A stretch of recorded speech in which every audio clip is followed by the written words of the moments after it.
Did you notice? Did you notice how the world responds with indifference when you try to be fair? When you try to be good? When you try to be clear? There's a specific kind of pain that only silence. It's not the scream of explicit rejection. It's the mute echo of being ignored, even when you're right, even when you show up, even when you give your very best. This pain doesn't bleed, but it corrodes. It doesn't make a scene, but it slowly steals your will to speak, to try, to trust. It's the pain of existing in a world that only sees those who impose, even if it's with brutality. While you, who chose justice, find yourself invisible amidst the noise of imposters. You learned that being good would be enough, that treating others well would earn respect, that leading by example would be enough. What did you get in return? Silence, forgetfulness, underestimation. And the question that now echoes inside you: why does no one take me seriously? The answer, though cruel, is clear. The world doesn't respect predictable kindness. The world doesn't revere those who offer themselves too freely. The world doesn't fear those who talk too much. Because respect, true respect, is born from what cannot be predicted, from what cannot be explained. It comes from the power that doesn't shout. It comes from the silence that waits. Machiavelli understood this centuries ago. Men, in general, judge more with their eyes than with their hands. In other words, they respect what they perceive. Not necessarily what is just, not what is good, but what imposes presence. And there is a kind of presence that doesn't need to raise its voice to dominate a room. It's the presence of the man who has learned to be silent, not out of cowardice, but out of strategy. Of the man who has transmuted the pain of being ignored into aura, who has learned to channel his frustration into posture, into presence, into energy. This man exists. He is real. He has walked wounded. He has felt weak. He has been forgotten. But no more. Because he understood the code. The code of men who command respect in silence. This man is the cold prince. The archetype of one who governs his own emotions so no one else can govern them for him. Who learned to move like ice. He doesn't explode, doesn't react, doesn't bend. He simply shapes the environment to his presence. He is the invisible force that imposes order without threats, who quiets chaos with a glance, who never explains himself, because his very existence is the answer. And this archetype wasn't born of arrogance, it was born of pain, of loss, of the silence that follows humiliation. He is the rebirth of the man who grew tired of being seen as harmless.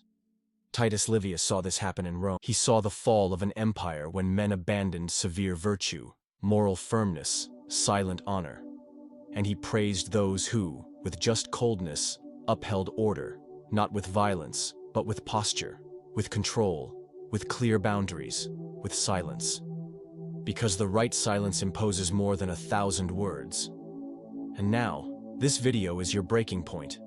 It's the moment you finally abandon the need to be accepted and begin building the presence that will be felt before you even speak a word. An invitation? No, a summons. To reprogram your energy, your posture, your internal code, so that even in silence, you command respect. The invisible mistake of seeking respect through empathy. You were conditioned to believe that empathy earns respect. That if you're understanding, kind, available, people will repay you with loyalty and consideration. But what has the world shown? That the more you bend, the less they see. The more you try to understand, the less you're understood. The more you offer, the less you're valued. Because respect, the kind that lasts, is not born of likability. It's born from the predictability of power, from the recognition, even unconscious, that you have limits, that you have a center, that you're not trying. Predictable kindness becomes a trail of breadcrumbs others step on without noticing. Because there's a silent error in seeking respect through empathy. You give too much. You explain too much. You reveal, and what is revealed too much loses its mystery, loses the edge of fear, loses control of the narrative. Empathy, when offered without structure, without silence, without pause, turns into perceived weakness, into over-accessibility, into emotional predictability. Neuroscience already understands the human brain responds more strongly to the stability of authority than to constant friendliness. In other words, the mind respects more those who offer firm boundaries than those who try to be welcoming all the time. Because the brain needs reference. It needs to feel that there's something there that cannot be invaded, that doesn't give in easily, that doesn't break at the first sign of discomfort. That creates security. That creates respect. You don't need to become insensitive, but you do need to stop offering your center as proof of your kind, because respect isn't given to those who understand. It's given to those who impose, to those who aren't trying to be understood, but to be perceived. And only those who don't explain themselves constantly are perceived, who don't seek acceptance as a need, but who remain whole even when they're not understood. Believe me, it wasn't empathy that failed. It was the way you used it. Without filter, without strategy, without measure. Empathy without authority becomes noise, becomes weakness, becomes a lack of command. And a man without command imposes nothing. Not presence, not respect, not silence. How the absence of reactivity builds presence. There's a kind of presence that doesn't need words, doesn't need gestures, doesn't need effort. It simply is. It enters a room and changes the air, not through imposition, but through density. This presence is born from inner silence, from the absence of reactivity, from mastery over one's own impulse, because the man who does not react is the man who has already won the inner battle. And others feel this, even if they can't explain it.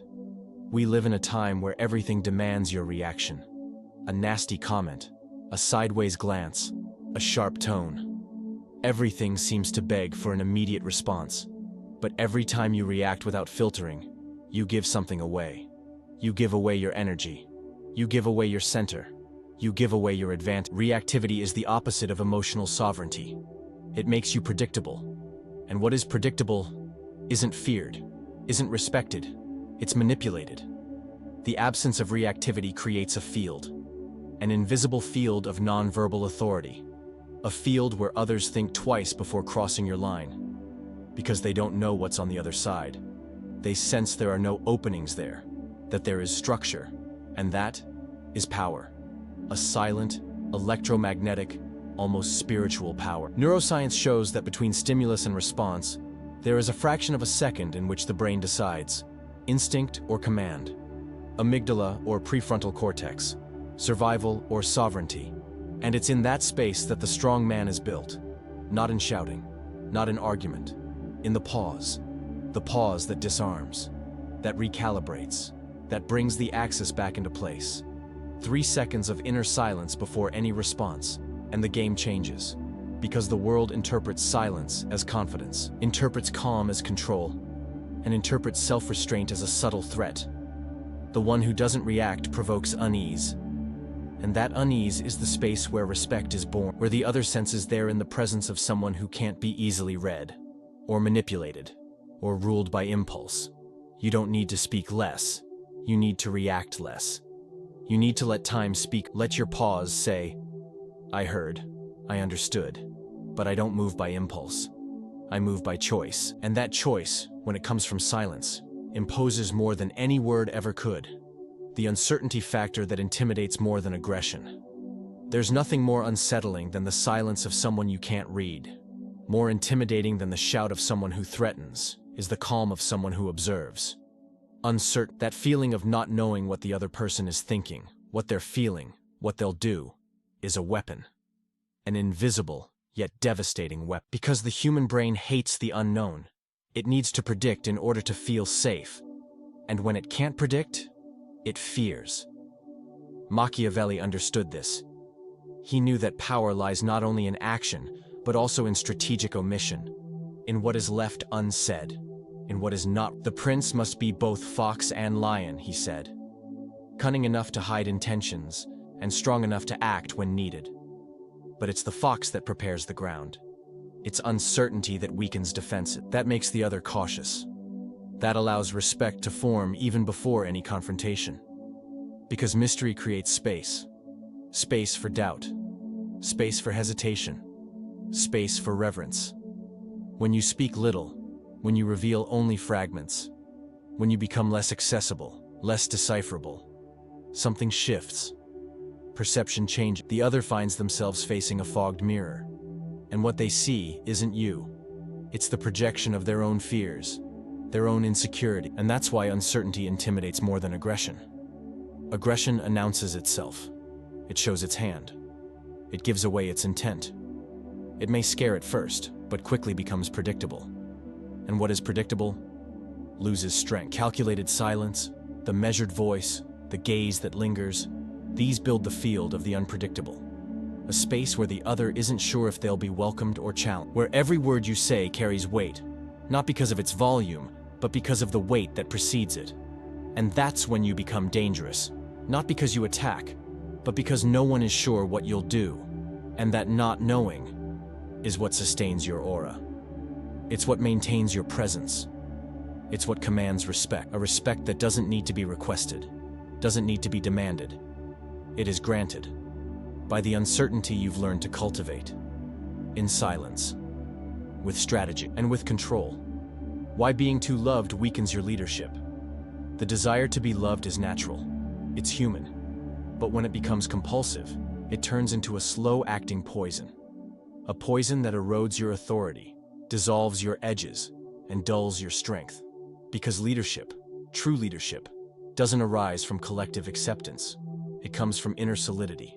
And that solidity often demands the price of being misunderstood, of being feared, of being respected before. Machiavelli, with his brutal precision, had already said, "It is better to be feared than loved if you cannot be both."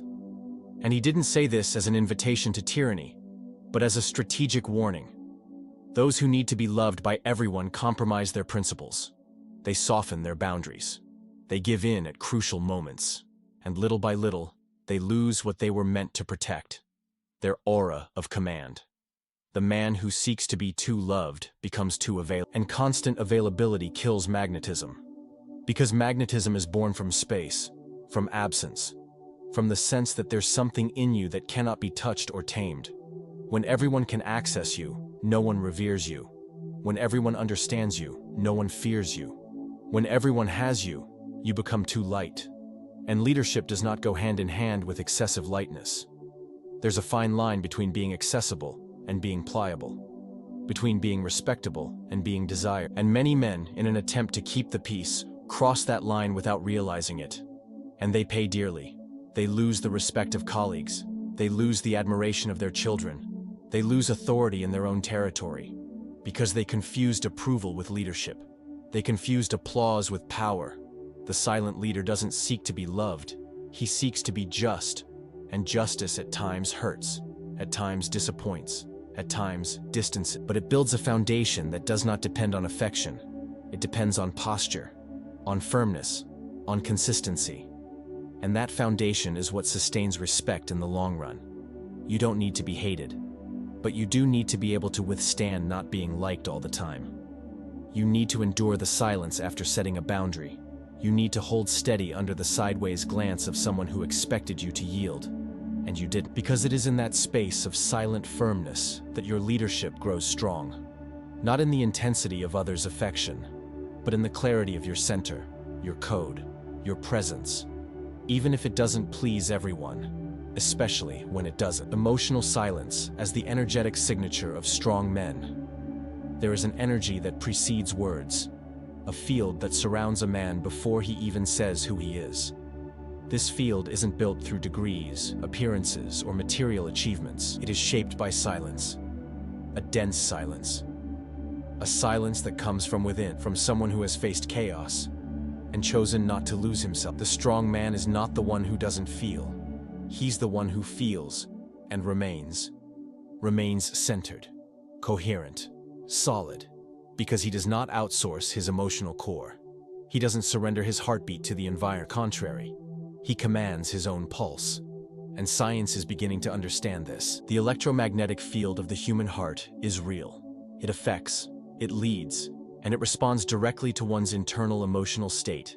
The man who breathes through tension with presence is doing more than controlling himself. He's shaping the space. He's setting the tone. He's saying, without words, "Nothing inside me moves without my permission." And this coherence doesn't shout. It doesn't demand. It imposes itself through the absence of noise, through the absence of desperation, through the absence of need. It's like ice. It makes no sound. It doesn't explode. It doesn't threaten. It simply transforms everything around it. Slowly, silent. Its presence alters the environment without needing to touch it. Because ice doesn't react. It regulates. It sets the rhythm. It establishes the tone. And when a man becomes that kind of presence, he becomes a reference. He becomes a standard. Others begin to measure their reactions around him. They begin to respect his silences. They begin to feel that in his space, there are no openings, because where there is emotional coherence, there is respect. And where there is emotional silence, there is power. It's not about suppressing what you feel. It's about refining. About distilling the impulse until it becomes direction. It's about becoming so whole, so aligned with yourself, that nothing external has the strength to bend. That is present. That is command. That is the cold code of someone who no longer needs to prove anything. Just exist, in silence, with authority. The illusion that being respected by everyone is noble. There is a subtle and destructive trap that ensnares many men. The desire to be respected by everyone. At first glance, it sounds noble. It seems fair. It seems right. But behind this pursuit lies an unresolved emptiness, an emotional void that confuses acceptance with worth, approval with identity. And the more you try to fill that void with external recognition, the more it grows. Because respect is not requested. Respect is imposed. And what is imposed is never universal. Machiavelli once said, "The nature of the people is fickle." In other words, the opinion of the masses shifts with today you're admired, tomorrow forgotten, then criticized. And if your center depends on that, you will be a man in constant oscillation, a specter without a reflection of others' desires. And nothing is more dangerous for a man than living for applause that doesn't last. Seeking to be respected by everyone is, in truth, a disguised plea for love. It's a cry to be seen, to be validated, to be protected. But true respect comes from another source. It comes from the ability to say no, from upholding a boundary, from standing firm when everyone wants you to give in. And that unsettles, that provokes, that creates distance. You need to understand, if everyone likes you, something's wrong. You're yielding too much. You're holding back too much. You're molding your tone, your speech, your posture too much. And the price of that is the loss of your spine, the loss of your center, the loss of your soul. There are actions that die before they're born out of fear of judgment. There are boundaries you failed to enforce because someone might take offense. There are decisions you postponed so you wouldn't seem rude. And in each of those omissions, a piece of you disappeared. A fragment of your strength was lost. And little by little, you became too transparent to be remembered, too agreeable to be respected. Respect is not consensus. It is consequence. A consequence of firmness, of clarity, of presence, and above all, of detachment. Because the man who needs to be liked by everyone has already abandoned his own code. He's already sold out. He's already traded his honor for a smile. And there is nothing more tragic than that. Because the world doesn't respect those who try to be loved. It respects those who know, without a doubt, that they don't need to. How to use fear without being tyrannical. There is an invisible line that separates respect from abuse, command from tyranny, presence from oppression. Many avoid the subject of fear because they misunderstand its nature. They think fear is synonymous with violence, but it's not. Fear, in its purest form, is a guide, a behavior shape, a signal that within that presence, there are consequences, and that's necessary. Because where there are no consequences, there are no boundaries. And where there are no boundaries, there is no respect. He who controls fear, controls behavior. This is one of the silent laws of human interaction. We're not talking about inciting panic. We're talking about establishing territory, about making your presence evoke a specific kind of caution, a pause, a careful choice of words, not through verbal imposition, but through a kind of energy that says, without speak, this line is not to be crossed. Healthy fear, if we can call it that, comes from from firmness, from restraint, from unpredictability. The one who talks too much, who explains too much, who shows all of himself, imposes nothing. But the one who observes, who holds a gaze, who allows silence, builds a field of influence. Because a held gaze is not just a gesture. It's a vibration, a reminder that you are present, and that your presence is not decorative. It carries weight. It carries code. True power does not need to humiliate. It simply sets boundaries. And those boundaries, when clearly defined, create security for those around you. They create order. They create structure. Fear, when well measured, when emanated with dignity, does not harm.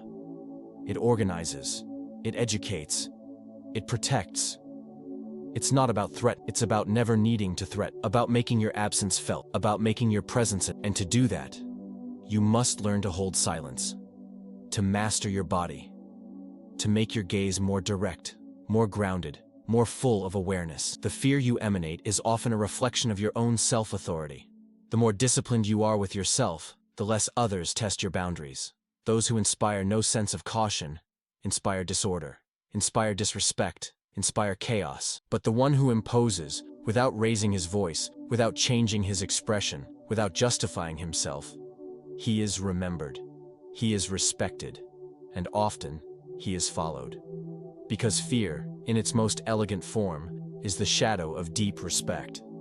And the one who has learned to use it wisely, govern without shouting, without punishing, simply by existing unshaken. Why over-explaining destroys your aura of power? There is a precise moment when authority slips away. It's when a man feels the need to justify himself too much. When he tries to explain every gesture, every silence, every decision. And in that excess of words, something breaks. Because authority doesn't live in explanation. It lives in what's unspoken, in what is perceived but not verbal, in what is felt before it is understood. The man who justifies himself too much is, in truth, asking for approval. He's asking for understanding. He is, though unconsciously, pleading for acceptance. And that silent plea dissolves mystery. It dissolves presence. It dissolves command. Because power, true power, doesn't need to prove itself. It simply is. It simply remains. It simply moves with a clarity that doesn't depend on others' approval. Machiavelli warned, men offend either from fear or from... And the man who explains too much, who tries to convince, who wants to be accepted, evokes exactly the opposite in others, insecurity or contempt, because his excessive speech reveals anxiety. And when anxiety is perceived, it weakens the image. It dilutes perception. It reduces aura. And aura is everything. It's what precedes your words. It's what marks your presence. It's what sets you apart amid the noise. There is power in a short sentence. There is command in a silence that ends the conversation. There is strength in a response that doesn't drag on. Because every time you hold your silence with firmness, you are saying, I don't need you to understand. I only need you to perceive. And that creates a magnetic field where your actions speak louder than your justification, where your coherence is the true explanation, where your presence is the final argument. Over-explaining is a reflection of inner doubt. It's an effort to maintain relationships that often should have already. It's an attempt to preserve ties that only exist because you haven't yet learned to uphold your own boundaries. But the man who wants to command his life, his space, his destiny, must choose. Either he explains or he leads. Never both. Because the one who explains too much undermines his own silence. And silence, that, indeed, is where respect lives, where the cold code resides, of those who impose without begging, of those who are heard, even when they no longer speak.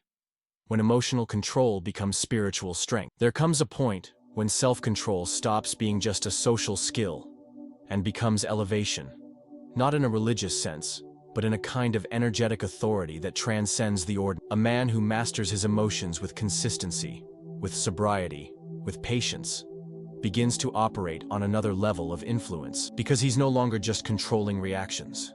He's cultivating presence. A presence that asserts itself before any word is spoken. A presence that doesn't ask for space. A presence that effortlessly reveals an internal code that cannot be shaken. Neuroscience has already mapped this path. The constant battle between the amygdala, which fires off alerts and instincts, and the prefrontal cortex, which weighs, analyzes, and chooses. The average man lives as a hostage of the amygdala. He reacts, yells, implodes, runs. But the man in reconstruction, the one who understands the value of silence, begins to operate from the cortex. He breathes, he waits, he thinks, he quiets down in order to choose. And in that space between stimulus and response, He rebuilds himself. This man doesn't reject what he feels, but neither does he surrender control of his center to it. He transforms each emotion into raw material for mastery. His anger becomes focus. His frustration becomes pause. His sadness becomes introspection. His doubt becomes silence. And in this process, he becomes something rare. Someone who carries peace without being passive, who carries strength without being aggressive, who carries authority without being authoritarian. This is where self-control becomes spiritual strength. Not in a mystical sense, but in an energetic, real, almost tangible. The man who trains in this emotional fast, the one who chooses not to complain, not to justify, not to explain himself for 24 hours, is doing more than a challenge. He's refining his soul. He's realigning his frequency. He's cleansing the field of his own presence. Because every poorly chosen word, every impulsive reaction, every unnecessary outburst steals power. And power, when well tended, becomes silence, becomes gaze, becomes direction. This man doesn't need to convince, doesn't need to prove. He has become the code itself. And because of that, everything around him shifts. Without noise, without fuss, without drama. Just a firm, clean, unshakable presence.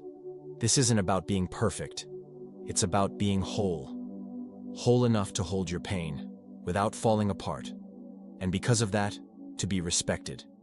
Even in silence. Especially in silence. The archetype of the peaceful predator. There is something enigmatic in the silence of an animal that doesn't need to run. In the gaze of the predator who watches before leaping. He doesn't bark, doesn't warn, doesn't show off. He waits. He calculates. He senses the environment before making a move. And when he moves, it's already too late for those who mistook his stillness for weak. This is the archetype few men embody, but that all, at some deep level, recognize. The peaceful predator. He is not at war with the world, but he is not vulnerable to it either. He doesn't need to prove he's strong, because his strength is already felt in his silence, in the way he walks, in the way he listens, in the absence of haste, in the mastery he holds over his own anxiety, because true strength is not measured by the ability to strike, but by the mastery of not reacting to chaos with more chaos. Lucretius, in his poetic view of the world, saw the universe as a field of ceaseless motion. Particles, collisions, impacts.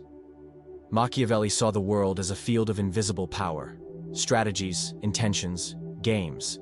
But both would agree, the one who knows how to wait in silence, who observes before moving, who does not reveal his intentions, governs the room. Because the chaos of the world bows before the presence of one who has already tamed it within. This archetype is not cold by nature. He is cold by choice. He felt too much, suffered too much, reacted too much, until he realized it led nowhere. Until he realized his ungoverned fury only fed the game of others. So he stepped back, not as an escape, but as calibration. He dove into his own silence, and there, he rediscovered his power. He doesn't speak loudly, because his absence already waits. He doesn't chase, because his presence already attracts. He doesn't compete, because his energy already commands. The peaceful predator doesn't need others' validation. He only needs space. And when that space is granted, he transforms the environment, not with words, but with vibration, with posture, with clarity. This is the archetype that closes the journey, the symbol of the man who survived his own destruction, who crossed through pain, abandonment, emptiness, rage, and was reborn. Not as a victim, but as shadow, as silent presence, as cold code, as a threat that is never declared, but is always felt and respected, even without anyone knowing why. In the end, everything returns to silence. Not to the empty, apathetic, lifeless kind, but to the silence that pulses, the silence that watches, the silence that carries, in its density, the power to shape the room without touching anything. This is the code few men decipher, and even fewer manage to uphold, because it demands ego detachment from the need to be understood, courage to walk alone when necessary. But it's in that emptiness that true presence is born. It's in that absence of inner noise that the world, finally, begins to hear you. Machiavelli, the strategist of bare reality, always understood. It is not brute force that governs the world. It is cunning. Never try to win by force what can be won by strategy. And today, that cunning is no longer in the shout. It's in restraint, in the precision of every gesture, in how you occupy space with energy, not with noise, with presence, not performance. Dante, in turn, warns us of the fate of the indecisive, the lukewarm, those who, out of fear of being wrong, never dared to choose a side, those who were neither fire nor ice, neither presence nor absence, neither shadow nor light, and for that reason, were nothing. They were ignored, erased, silenced, not by oppression, but by irrelevance. Their hell was not having weight. But you are not condemned to that void. There is still time. Time to recalibrate your posture, to abandon the addiction to explanation, to extinguish the need for approval, to finally embody the kind of authority that doesn't rely on words, the authority that's born from being at peace with your own limits, the authority built through silence, presence, and code. And because of that, cannot be taken. Reconfigure your presence, redraw your edges, rebuild your shadow, not to be feared, not to be adored, but so that, even in silence, your absence already waits, your energy already commands, and your existence, finally, is felt, because true power is the one that remains silent and still dominates.